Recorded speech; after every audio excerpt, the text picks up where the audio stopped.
Welcome everybody to Solutions to the Youth Anxiety Crisis with Dr. Jonathan Dalton. My name is Roya Kandia, and I am the coordinator for both the Teen Network Board and the Arlington Partnership for Children, Youth, and Families, and I'm really excited that y'all are here, and I'm so excited that we get to share this event with you, and it's going to be amazing. Before we get started, I would like to thank the Central Library for their collaboration with the Child and Family Services Division and for their dedication to youth. Special thanks to Wendy Crawford and the Arlington Public Schools for getting the word out and publicizing this event. Recognition is warranted for my prevention director, Lynn Ye, who inspires his team and works tirelessly to ensure that we have a meaningful prevention program centered around equity for our youth and families in our community. Also, I'd like to highlight the endless guidance, passion for inclusion, and visionary leadership of our Bureau Director, Jamie Premdas.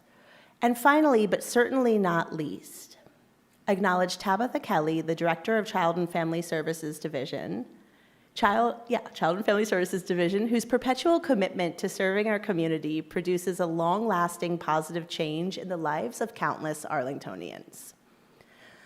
The Child and Family Services Division is deeply committed to preventing adverse childhood experiences, which we will refer to as ACEs, and fostering community resilience. Through robust community collaborations, we will remain intentional in framing our initiatives through an equity lens.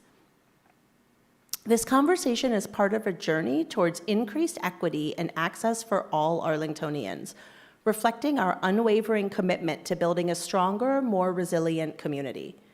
These collaborative initiatives are crucial steps in our journey towards mitigating the impact of ACEs and building a stronger, more robust Arlington.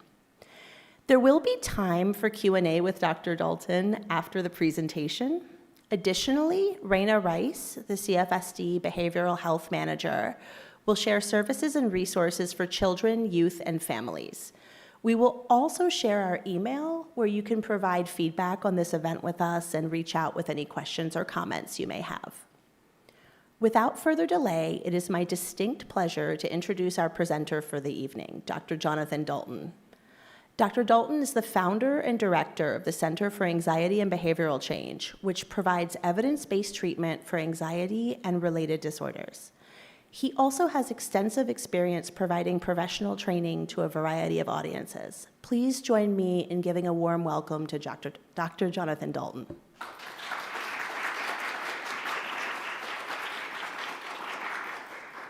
Hello, I didn't even fall coming up here, so that's a good start. It's so good to be here for those of you who are here live, especially the students, and for those watching online or watching the recording of it. I have less than an hour to talk about something I'm really passionate about, so I'm going to try and get as much in as I can without overwhelming people with too much information and knowledge. But what I want to do is to arm you guys with specific and really counterintuitive skills that people can begin using, especially when it comes to the level of anxiety and related challenges that young people are facing today. So when I talk about anxiety and related disorders, one of the things that I always talk about is the fact, one of the many reasons why I love my job. And there are countless reasons why I love doing what I do, but I tend to work with great kids from great families. And I'm only half joking when I say that if you have a young person who is smart, creative, and compassionate, the universe will go ahead and throw anxiety in for free, right? It's this package deal. And so rather than being a weakness or a flaw, this vulnerability for anxiety is really a shadow cast by these amazing virtues. If we think about it, creativity and anxiety ask exactly the same question, just in fundamentally different ways. They both ask, what if? Right? We know through neuroscience that the same brain mechanisms that are responsible for anxiety light up during experiences of compassion and empathy. We've known for 100 years that anxiety was considered the shadow of intelligence. And so I'm really serious when I say that people who deal with anxiety that's getting in the way of their life, well, they're gonna be benefited from getting the appropriate evidence-based treatment to the extent they will be thankful for having had the experience of the anxiety and being treated for it. because they're going to learn things they would have learned likely no other way. For instance, they're going to learn how to overrule fear as a decision-making tool. They're going to learn how to pursue their values rather than pursuing their comfort. And so the great news about anxiety disorders, if there is any, is it's very treatable for the vast majority of individuals. We're talking today about the level of anxiety that young people are experiencing and how different it is from historical standards. And the suffering is immense, and it produces so many challenges. In fact, our Surgeon General called it the crisis of our time, is youth mental health. So we're talking about that, but I really want to give the young people who are attending and watching skills, and the parents and other people who work with young people, really good, actionable skills they can begin using right away. Now, one of the things I love about my job is that I learn at least as much from the people that I treat for their anxiety as they ever learned from me. So this was the first sentence of one of my former patients' Common App essay. And this was a kid who missed several years of high school because of an anxiety disorder. And he said, if you can't read it, he said that having an anxiety disorder is like being stuck in that moment when you've realized you've leaned too far back in your chair but have not yet fallen. And I think that captures the experience of being anxious really well, but it underscores how incompatible that experience is with learning and demonstrating knowledge when we're in that place. We can all relate to the experience of having, that jolt of electricity when we've leaned too far back in our chair. I had a 12-year-old, maybe 15 years ago now. He came to see me with a depression diagnosis that he already had. And I know that people experience it in different ways, so I asked him, what's it like for you to have depression? And he thought about it for like 2 seconds and still has given me the best definition I've ever heard. He said, well, depression makes my life feel like a stick of chewing gum that lost its flavor. And I think that captures it so beautifully, because we know the opposite of depression is not happiness, it's vitality. It's being fully alive. So I always look to share the lived experience with the people that I work with, because they teach me so much, because they're always the experts in the room of their own experiences. So we're going to switch gears, and we're going to talk about anxiety versus anxiety disorders. One of my pet peeves is when someone will call and I say, well, what's the reason for the referral? And they'll say, oh, well, they have anxiety. And my reaction is, well, thank goodness, because anxiety is a really healthy thing that is prioritized through our evolution. But like all systems, it can malfunction and it can become disordered. But it's really important that we talk about the differences between the two. So to begin with, I'll share just kind of a metaphor that I'll refer back to in the next slide, and you'll see how it fits in. But let's say in the morning that you're like me, you're running behind, and you go downstairs, you put your bagel or your toast in the toaster, and you go upstairs to finish getting dressed. A few minutes goes by, and the smoke alarm in your kitchen goes off. Well, you can never tell by the sound of the alarm if you burnt your toast or if the kitchen curtains are on fire. Right? It's going to sound the same. It's an on-off switch. It doesn't get more loud if there's more danger from a fire that's present. We'll come back to that in a minute, talking about anxiety. So anxiety itself, to me, is it's the flip side of pain. Pain is something that's really important for all of us, all mammals for that matter, to experience, because it says, hey, stop doing this thing because you're damaging your body. Where anxiety says, don't do that thing because you may damage your body.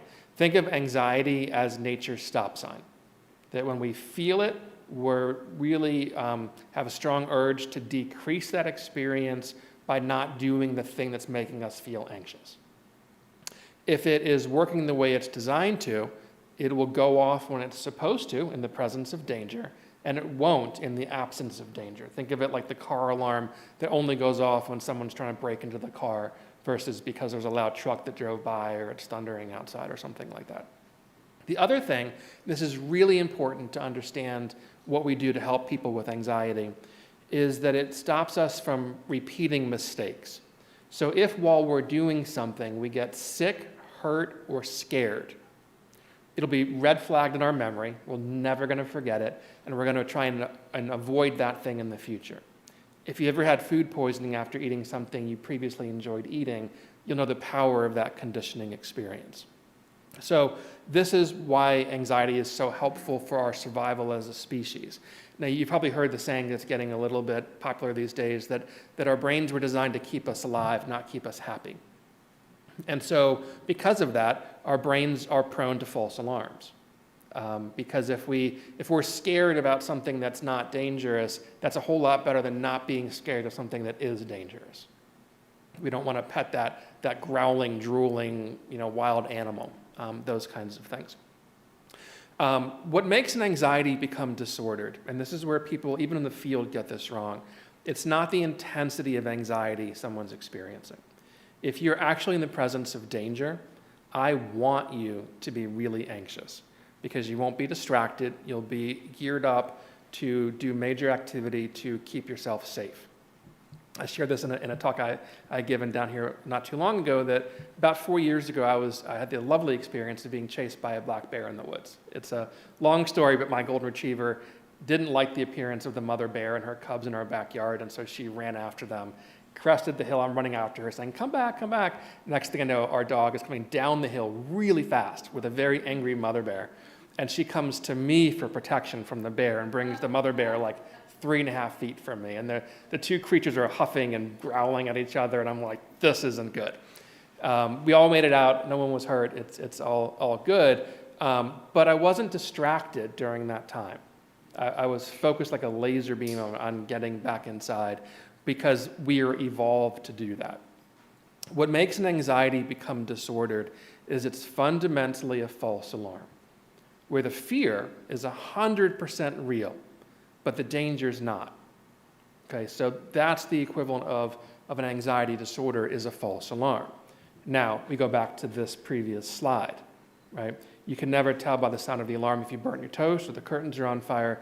You can never judge by the level of anxiety you're experiencing how accurate your appraisal of danger is, right? They are indistinguishable. And so what do? Well, we can't tell if it's a disordered anxiety or if it's protective anxiety in that moment. So what we do is that we fall back on our default factory settings as humans, and we avoid an escape.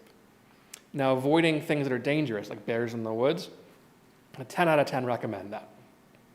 But when we are avoiding things that are scary but not dangerous, and this is critical, we are in effect firing the very best teacher we will ever have in our entire lifetime, which is our own experience that would have taught us that while the fear was real, the danger never was. And that leads to these critically two important words of unnecessary avoidance. Think of avoidance as the lifeblood of an anxiety disorder. So I have this dilemma. Yes, I direct an anxiety treatment center, but I don't treat anxiety itself. None of us do. We don't have to. Anxiety itself is two things. It is temporary and it is harmless. What I treat is avoidance, and it can ruin lives.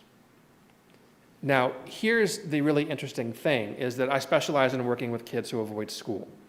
And it looks like it's school they're avoiding because they're not going. But that's actually the illusion. What they're avoiding are the emotions they expect to feel when they're there, or the emotions they feel when they think about going there.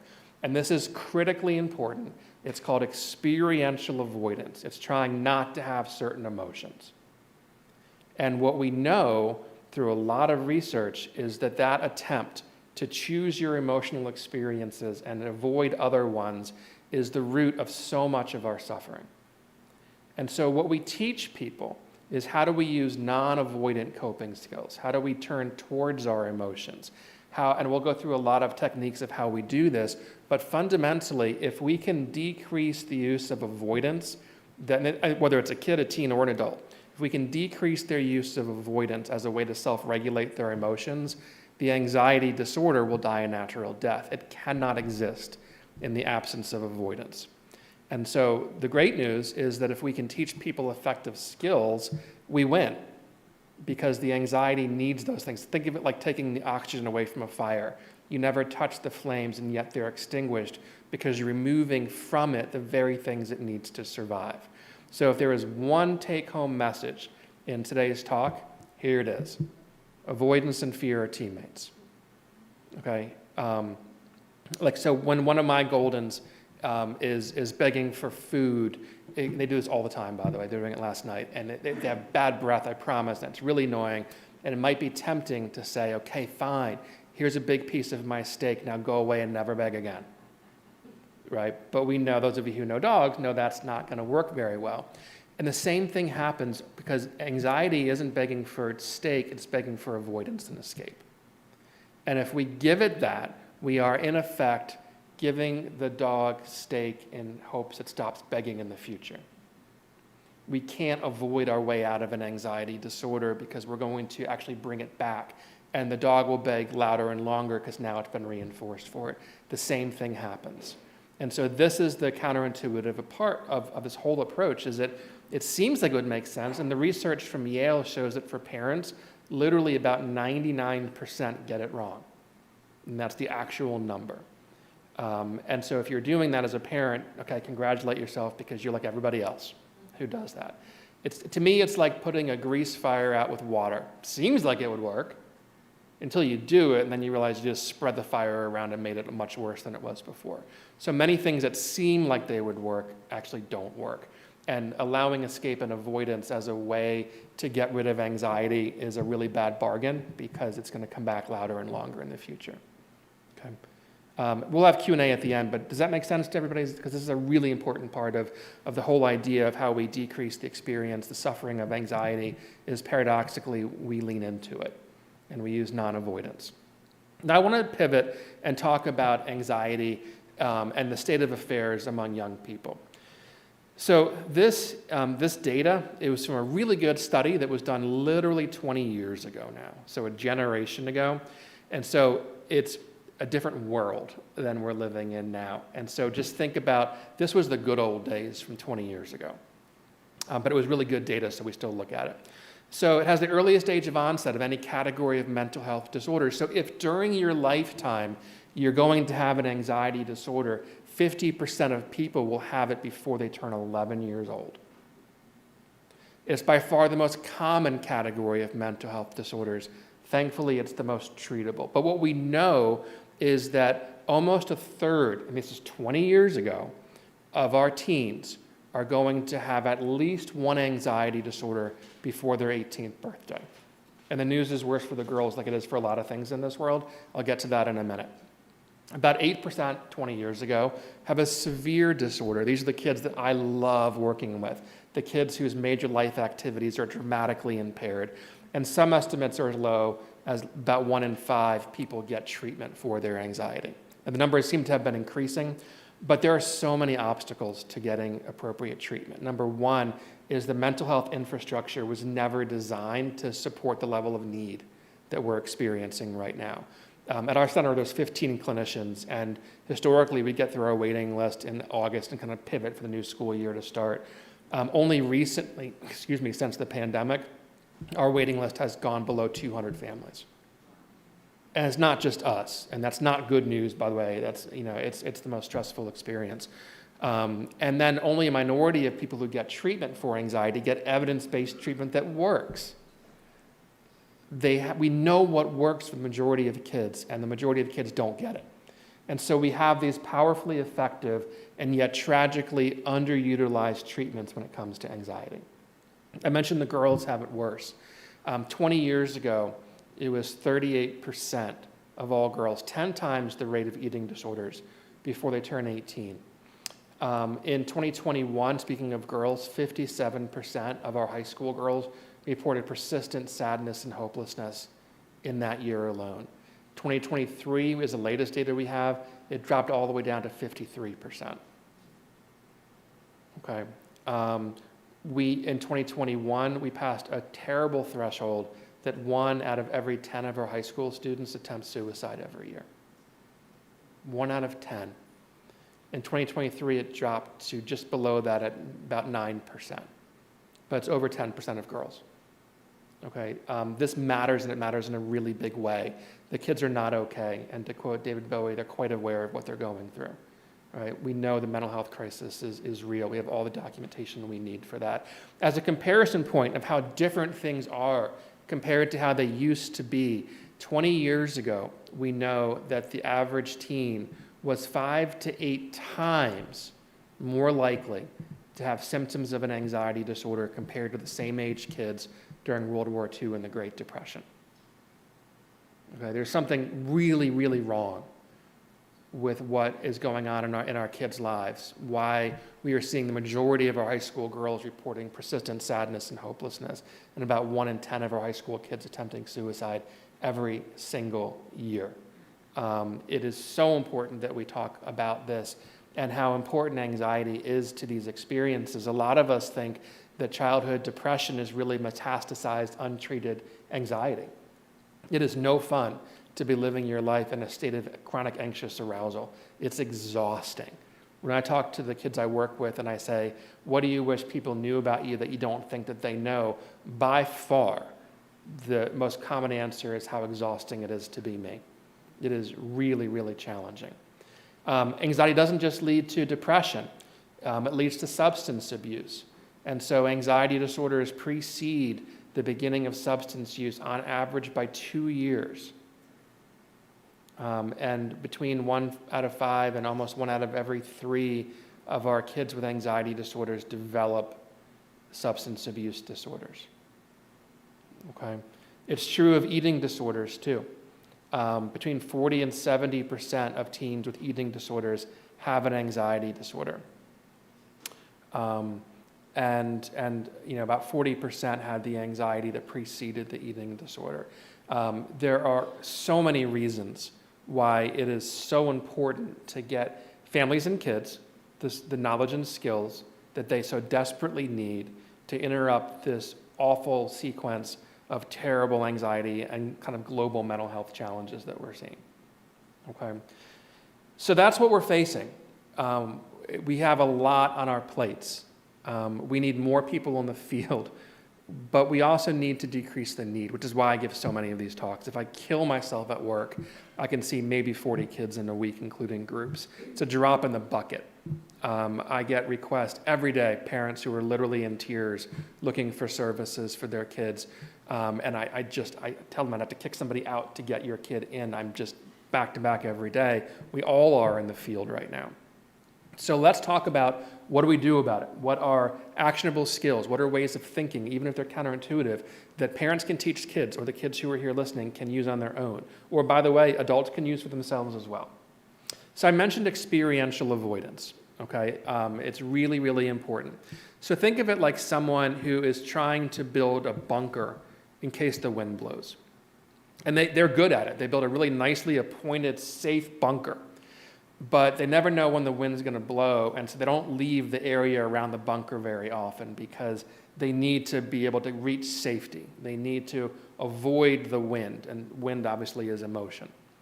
Whereas, think about how different that would be from the palm tree that knows it can handle the wind. Right? It is so important that we change our relationship with anxiety and to divorce the anxiety from the avoidance and to see them as decoupled. It is so important for us. And so when I talk to the kids, I will tell them, I want you to react to your anxious thoughts and feelings in exactly the same way a palm tree responds to the wind. It doesn't fight against it because it has no need to. It knows it can outlast the wind. Its flexibility is its strength. Flexibility is anxiety's kryptonite. We call it psychological flexibility. We don't have time to go through the details of it, but it is the antidote for experiential avoidance, is knowing that there's not one right emotion to feel, and there's never a wrong emotion to feel, and that we are powerful enough to sit with any of our emotions without trying to escape from them. The more we escape from them, the less we believe in our own ability to cope effectively with them. I want everyone to know that anxiety itself is nothing but a door disguised as a wall. Okay? It seems impenetrable, and that's part of my job, is to teach people where the doorknob is and how to open it. And anxiety is something that we move through to come to the other side. It is critically important that we understand that anxiety is not our enemy, avoidance is. And if we can move through it, think of it like being in the ocean when you're a little kid and the wave starts to form and it's kind of coming at you, and all of our instincts are to run back to shore. The wave's faster than we are. It'll catch us from behind and swamp us. The best thing is the most counterintuitive of all things, which is to dive directly into the wave itself. Okay? Non-avoidance works. By the way, I saw some people taking pictures. I'd be more than happy to have these slides shared with anybody. And so just know that you can get access to all of the slides as we're going forward. Let me tell you guys a story. So a number of years ago, I was working, actually down here, I was in Virginia. I was working with a young woman. She was in high school, and she had missed 2 years of high school in a row because of anxiety. For me, that's a Tuesday, because that's what I deal with all the time. It's why I love working with. And so she had really intense social anxiety. It's important that we know that anxiety is not a monolith, that it is, think of it like evil Baskin-Robbins. It comes in a lot of different flavors, and we need to know which flavor, right, someone's dealing with. But so I saw something in this young woman, even though she was quiet and meek and didn't like eye contact. And so it was our second session ever. And I said to her, before COVID, and I said to her, hey, I want you to fill in the blank in this sentence. I can be anxious and blank at the same time. And she thought about it, and she got this really serious, almost stern look on her face. I thought something was actually wrong. So I asked her, I said, are you okay? She said, yeah, I'm good. And she looked at me in the eyes, which was not her forte. She leaned in, and in a very firm voice, she said, I can be anxious and strong at the same time. And she was right. And she got back in the very next week and graduated on time. That's a true story. I asked a younger kid a similar question. He said, I can be scared and brave at the same time. And if there's one sentence I could ever give kids, there it is. You can be scared and brave at the same time. I asked an older guy. He's in his 20s now, late 20s, and he reached out to me. He's doing great. And the same question, and he laughed. He's been through a lot of treatment, and he said, I can be anxious and any damn thing I want to be at the same time. And that's fundamentally what we teach people, is how to be anxious and, anxious while, anxious during, rather than anxious and avoidant, right? The whole idea is that we can be more than one thing at the same time. We can feel the anxiety, and we can overrule the urge to avoid and escape. We can persist in the presence of distress.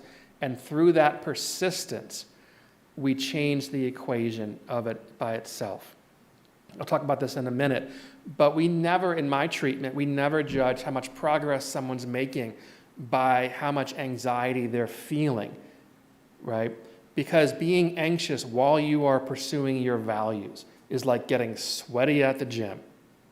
It only means you're getting a good workout. Okay, so we never judge someone how in shape they're getting by how little they sweat. That wouldn't make any sense. And the same thing is true with anxiety. We want to change the relationship with the anxiety itself. Let me share a metaphor that I think is helpful. So I want you to imagine that you're on a trip to New York City. It's a beautiful day, beautiful view, and you're with friends, and you're on the Empire State Building observation deck. And you're enjoying the view, and out of nowhere, the fire alarm goes off. Well, if you're built like most of us, you're going to be 7, 8s, 9s, 10s out of 10 level of anxiety. You won't be thinking about dinner plans or what you're doing the following day. You will be thinking about, how do I escape from this situation? You will be having all kinds of physiological activation stuff, sweaty palms. You're going to be having a lot of these uncomfortable experiences. You're probably also going to be having a lot of intrusive thoughts about like awful things like 9/11, or if there's a fire down below and we're stuck up on the top floor.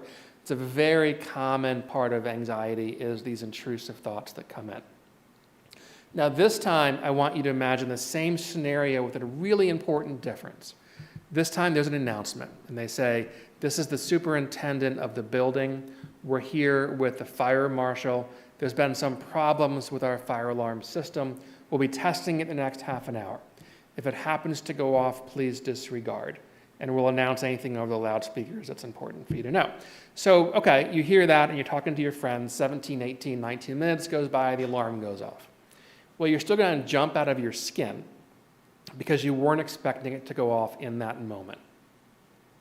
But you will likely not have, that kicked in the gut, high level of anxiety paired with an urge to flee. And this is the critical thing.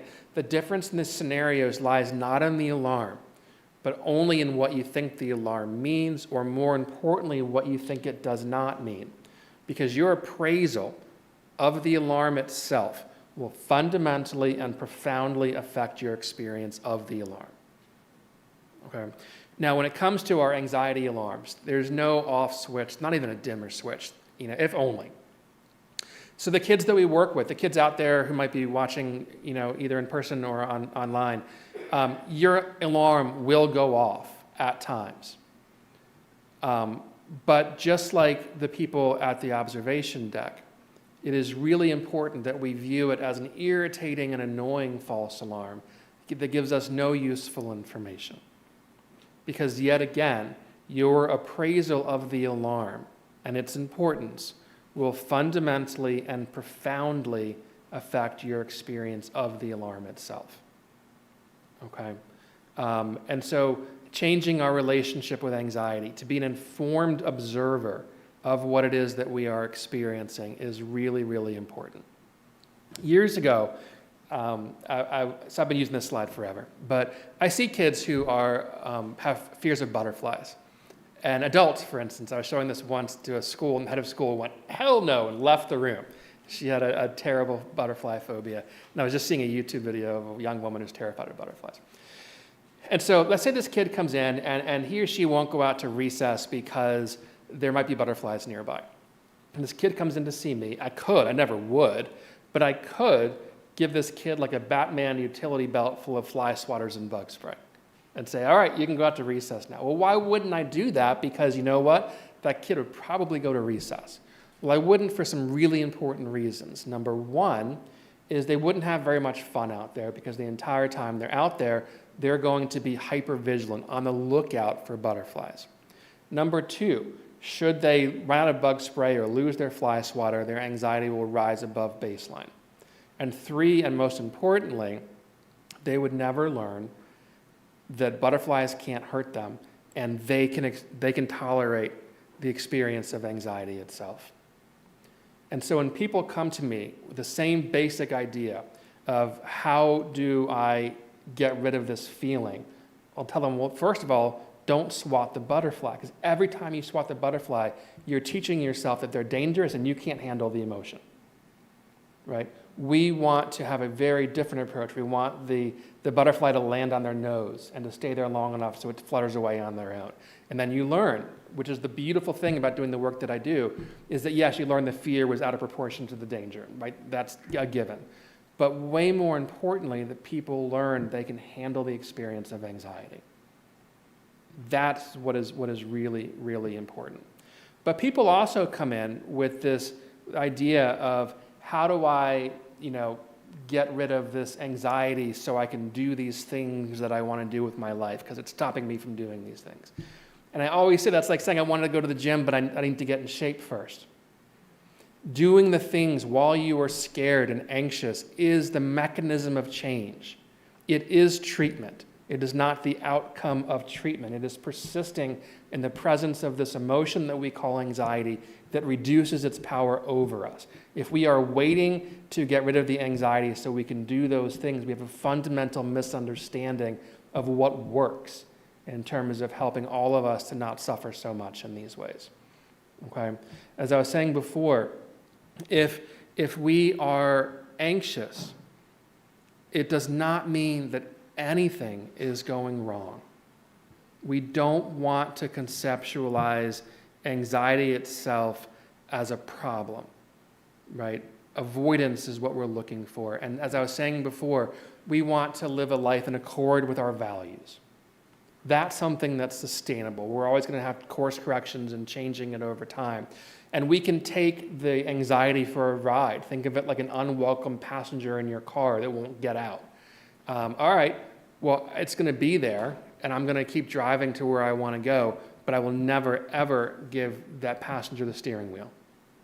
It will never make the choices of what I do. I can do these things while I am anxious. To me, that is what is so critically important as we look to better understand this relationship that we have.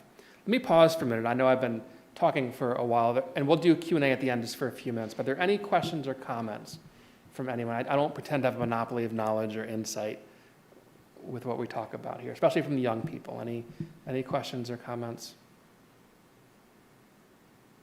Anything that was surprising or took anyone's breath away? Any of the facts and figures? Okay. So I know people online obviously can't ask any questions at all.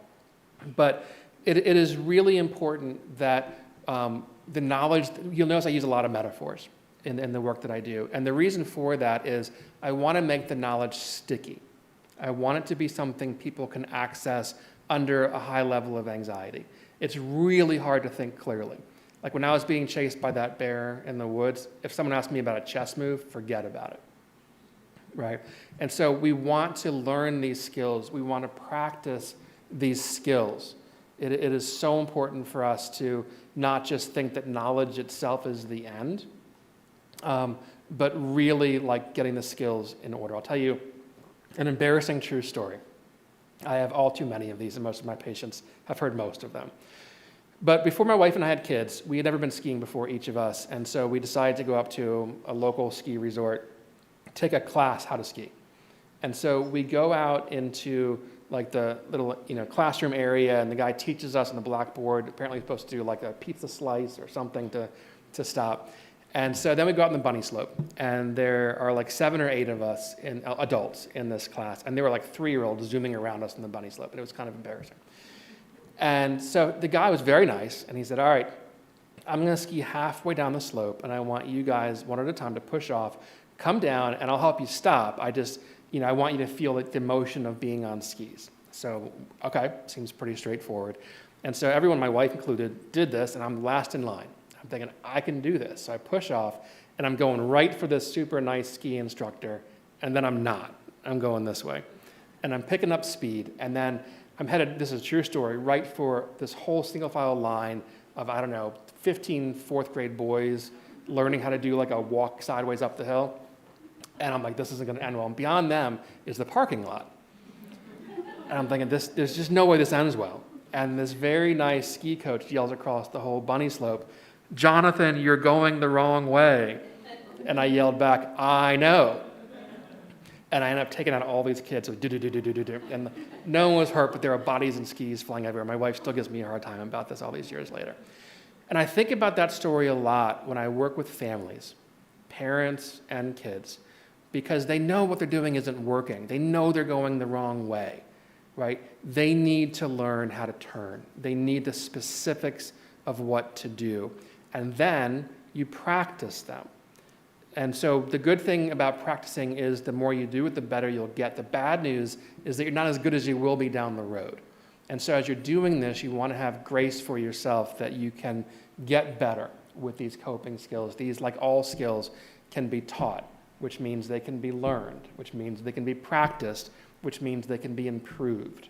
And it is really important that we have that growth mindset, that how good I am now with coping with these emotions is not an indication of how good I can be down the road with coping with these emotions. But the more ways we can finish the sentence, I know I can do hard things because, the more resilient we become. And so watching yourself do things that are hard, where one of my favorite experiences is watching someone do something they didn't think they could do, is critically important. Okay, let me go to the next one, because I think this is just so important. And so when we are dealing with kids who are experiencing these, somehow jumped ahead, come back. There it is. There's this concept called self-efficacy. Don't worry about the name unless you're in AP Psych, then you should learn it. But what it comes down to is a guy named Bandura in the 70s came up with this idea called self-efficacy, which is how effective you think you can be in meeting the demands of your environment. Fundamentally, that's what it is. We know that increases in this is the best predictor of so many positive outcomes, whether it's through psychological treatment or even in terms of athletic or musical performances, all kinds of different things. And so we know this is an incredibly important part of what we can do to help anyone, whether they're kids or adults, out. We also know how to cultivate it, because this is not like resilience, self-efficacy. These are not attributes of a person like the color of their eyes. These are skills that can be taught and improved. And so here's how we do it. Number one is mastery experiences. When someone is doing something that they know they're good at, and it doesn't even matter what it is. I used to work with a kid who was like a champion yo-yoer. I didn't know that was a thing, but it is, and he was amazing at it, and that was what he needed for it. So an area of localized skill, whether it's sports or writing or painting, whatever it might be, having an area where you know you're really good at it. We also know that vicarious experiences. So I had the opportunity a few years ago to give a talk at my alma mater, my high school. And so all the kids were in the auditorium, and I knew the principal. I went to school with him. He introduced me with this long, almost embarrassing introduction of schools I went to and the degrees that I have and things that I've done.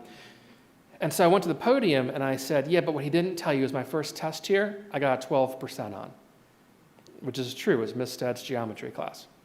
And so helping people by coping out loud, of not just sharing the diplomas on the wall, but the struggles that led to them being on the wall. Because kids don't often get access to the struggle. And if they feel like they're struggling, they think that they're often doing it wrong. Where I believe strongly, and I'm not the only one, that human suffering and struggle are pregnant with meaning and purpose. Right? We seek comfort, we need struggle. It's what gives meaning to our lives. And so sharing that, sharing the overcoming stories, that it's okay, that if we have this idea that growth and comfort are incompatible experiences. And so if you're a parent of a kid who's struggling, please do not rescue them. You have the front row seat to their growth. Okay? It is really, really important that we know that. The other one here is verbal persuasion. I feel like I'm waking up now. That's the same as my alarm clock in the morning. So I can't tell you how many kids that I have who will share stories of a coach or a neighbor or an uncle or a cousin or someone outside of their immediate family who says something like, I believe in you. I know this is hard and I believe you can do it. That is what is so important. And so if you're listening to this, know that the power you have extends further than you know in terms of persuading people to do that which is hard, to validate the emotion. Yes, you're going to be anxious, and I'm 100% sure you can handle the experience of anxiety itself. That kind of verbal persuasion is critically important. Or as I tell the kids, that basically, I want you to imagine there's a bird on a branch, okay? And this bird looks over, and it sees there's a crack in the branch. Is the bird unafraid because it can think of all the reasons why the branch is strong and unlikely to break? Or is the bird unafraid because it knows it can fly? Knowing you can fly is self-efficacy. I want these kids to know they're going to be okay, not because a bad or hard thing isn't going to happen, but because they can handle bad and hard things. They're going to be okay, not because they don't feel anxiety, but because they can handle the experience of being anxious. That is a fundamental core skill that is so important to disseminate to every individual out there who's struggling with anxiety or related disorders, is that, like I said before, you can be anxious and strong at the same time. You can be anxious in anything you want to be at the same time. You do not need to avoid any of our emotions in order to accomplish the goals that you're setting out for yourself to do that. Now let me pivot and talk to parenting skills, because these are really counterintuitive but really powerful.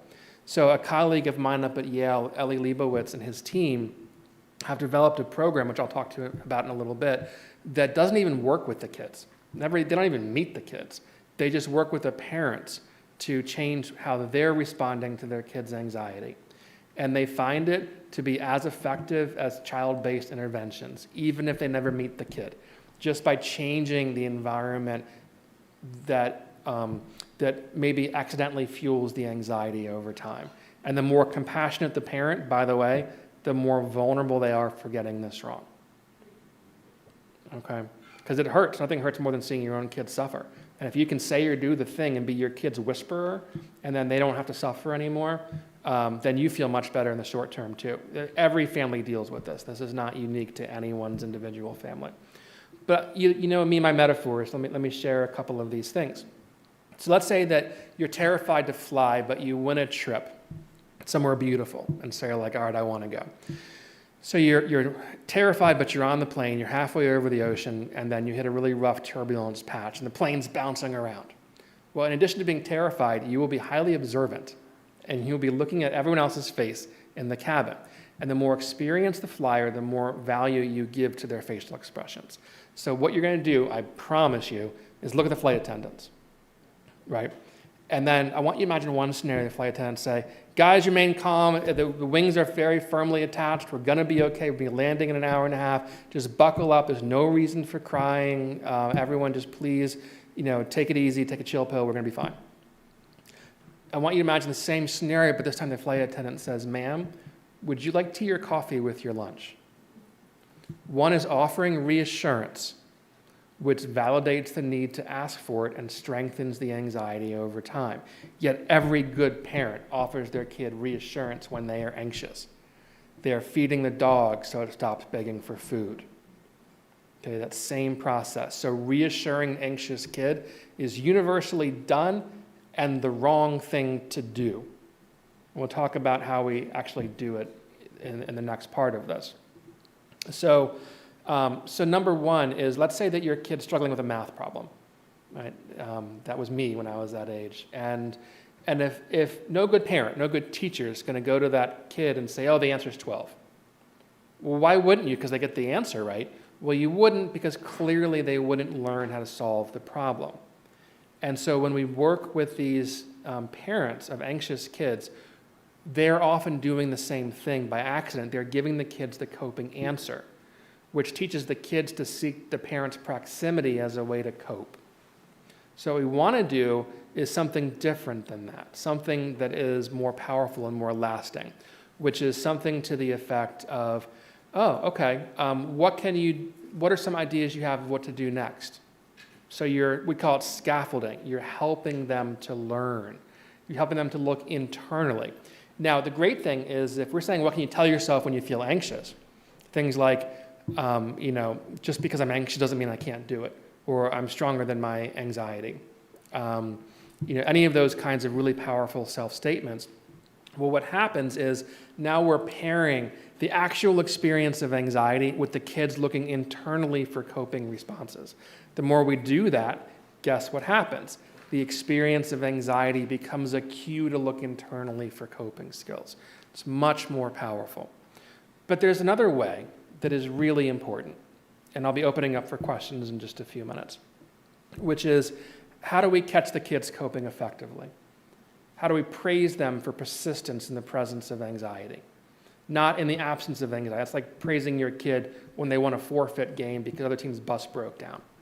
What are you praising them for? We want to praise them for fighting the other team at their best and still winning. And by winning, I mean persisting. And so what we want to do with our attention is we want to water the seeds, not the weeds. Your attention as a parent is your child's paycheck. What that means is you want to be exceptionally careful what you pay them for. Okay? You want to water the seeds. You want to see the things that you want to cultivate grow and deny the very same things to the weeds that you want to see wither. Now, I mentioned my colleague, Dr. Leibowitz, up at Yale, and he developed this thing called SPACE. If you're looking for more information, his website is spacetreatment.net. I don't know why it's .net, but it is. And it has a whole list of really great resources, as well as people who are trained in this around the country. And it stands for Supporting Parents for Anxious Childhood Emotions. I always forget what SPACE stands for. But in a nutshell, in a 30-second version of his entire manualized approach, is the best thing for parents to do is to validate the emotion. Validate, validate, validate.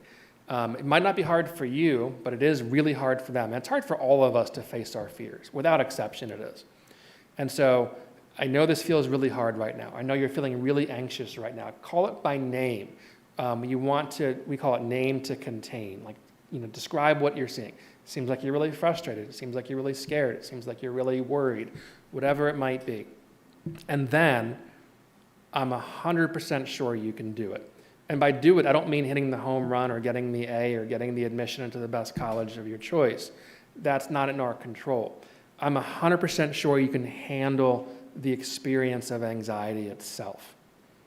That is the best gift that any parent can give their anxious kid, is this combination of validating that their emotions are real, and we are confident in their ability to cope effectively with it. This is me. I'll tell you, I'm all too busy, so if I don't get back to anyone right away, don't take it personally. There's so much need in the community. So with that, I would love to take questions from anybody. Yes? What are your thoughts on exposure therapy? What are my thoughts about exposure therapy? I do it every day. I love it. And if you want to find someone who's good at doing anxiety treatment, ask them how often they use exposure therapy. With a caveat, this is for neurotypical anxiety. For our autistic kids, and about 1 in 36 humans is autistic, they will often say they're anxious. What they really mean is they're dreading it, because when they're there, they're going to feel overwhelmed and overstimulated. So exposure therapy is based on this principle we call violation of expectancy. The thing didn't happen I was afraid of. For our autistic kids who are overwhelmed by the sensory stimulation or the masking exhaustion that goes on, we put them in that feared environment, and they don't get used to it. It's like getting used to a crying, screaming newborn on an overnight flight.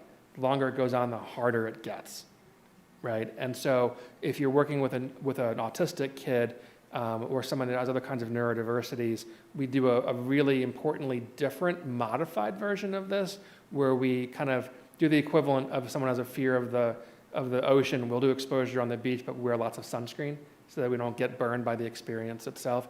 So anyone watching this, just know, like for my school of avoiders, about half of the ones who walk in my door since the pandemic are autistic kids that don't know it. They train lifeguard to say that drowning doesn't look like drowning. Autism does not look like autism. And so about 92% of highly verbal autistic kids have 2 or more anxiety disorders. And so it is tragically under-identified. And so many of these people are suffering, and they're calling it anxiety because everyone else is calling it anxiety. When you ask them, do you feel anxious or more like dreading and being overwhelmed? They're like, well, what's the difference? And I explain it to them, and they will say, oh, I didn't know that was a thing. So exposure therapy, yes, 100%, but modified for our neurodiverse kids.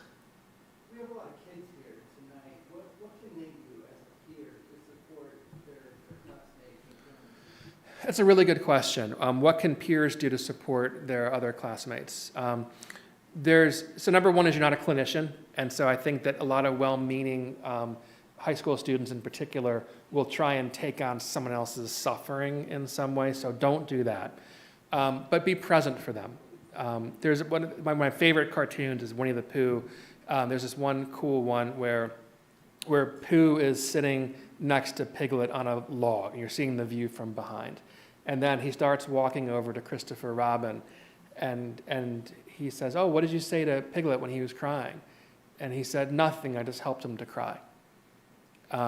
We know that supporting someone, the perception of social support, is the best protective factor we have against anxiety and depression. So knowing that you can't fix what's wrong, but you support them and you're there for them as they're going through what they're going through is the very best gift you could give them.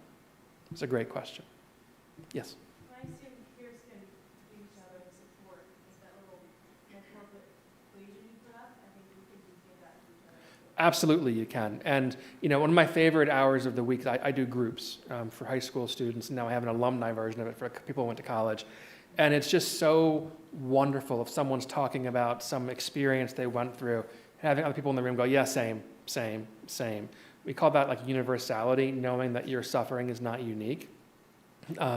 And that they can't know exactly your experience, but they're in it with you in their own way, is incredibly validating and incredibly important. Yes? I'm sorry I wasn't here for the first 30 minutes, so if you went over this, I apologize. But I know you talk a lot about like coddling and specifically not coddling children. You talk about leaning away from comfort, leaning into the struggle. I go to public high school, and a big messaging right now is safe spaces. And it's about how school should be a safe space. And they don't mean that physically, they mean that mentally. And I'm just wondering, how much does that contradict what you're saying? Do you think it's harmful, or do you think maybe there's some truth to that? It is such an important and informed question to ask, so thank you for that. I think it depends, is the short answer of it. So I yesterday was talking to one of my longer-term patients who was describing to me a recent sexual assault. And she emailed me and she said, I can't go to school today or tomorrow. Can you write a letter? Absolutely. Do I want her to be told if she's going to be hearing about rape statistics in her classes? Yeah, I think that would be helpful in those circumstances. But if we are saying overall that our goal is to make everyone comfortable, I think that we are defeating the opportunity for growth. And so if we think about our values, I've never met anyone whose highest value is comfort. And so we want to think about why. Why is comfort not our highest value in those ways?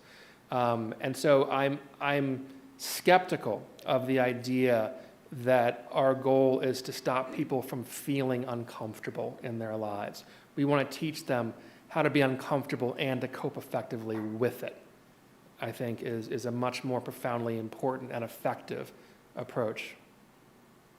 But thank you for the question.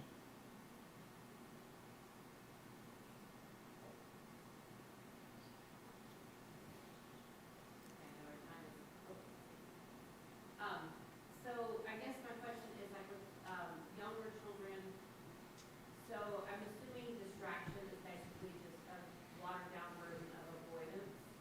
Like I'm thinking of like when my kids were younger, there were many times I was trying to distract them from an anxiety provoking like from their own anxiety. And so I think I know the answer, I'm just curious, is it the same thing as avoidance? Yeah, but let me expand on that answer.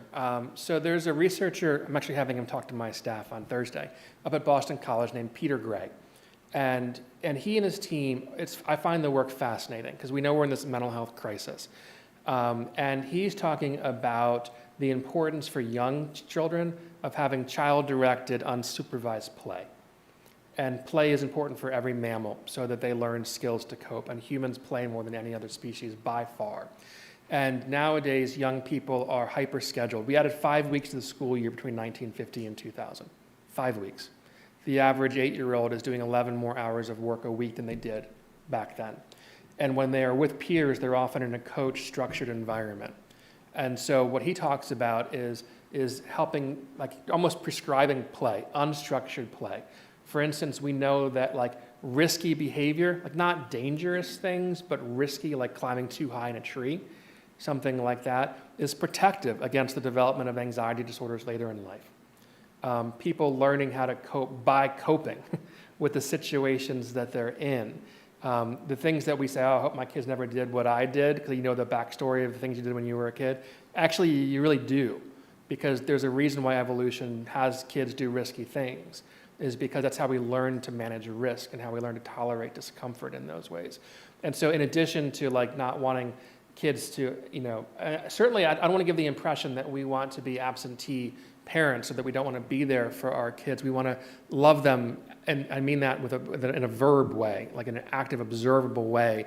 They need us to be there. They just don't need us to solve their problems in the same way that we often think that we do. We call it intensive parenting, and there's a reason why the Surgeon General just released a report about parent mental health and the crisis of mental health among parents, because this safetyism and intensive parenting is working for no one. And so I know we're out of time. I could talk for so long about these things. So I'll end with this. Thank you for showing up. Thank you for those watching online. This matters. This matters not just for now. Helping kids to learn different ways of coping will echo throughout their entire lifetime, the work that we do for kids is really important and not just for the short term. Okay, thank you guys very much. All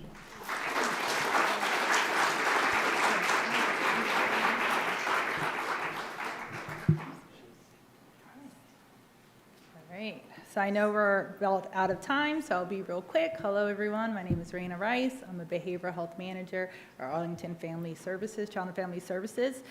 Just real quick pointers. At our agency, we do provide mental health services for children, like therapy and medication management. We do prioritize the individuals that have Medicaid or do not have insurance. However, I would like to say if you do have insurance whatsoever, and if you have questions about resources in Arlington, and you feel like you need support and guidance, please give us a call. We are more than happy to try to help you and guide you in the way that you're supposed to, whatever helps you. Definitely. So thank you so much for everything. I want to thank everybody who came here to watch this and online. This is definitely a very important topic. I've been in mental health for over 20 years, and I can definitely say anxiety and mental health as a whole has definitely increased, and we need to have more conversations about this. So thank you so much, and a special thank you to Dr. Jonathan Dalton for coming here and talking to us about it. So thank you, everybody. Okay, and I think that's it for me. Thank you so much.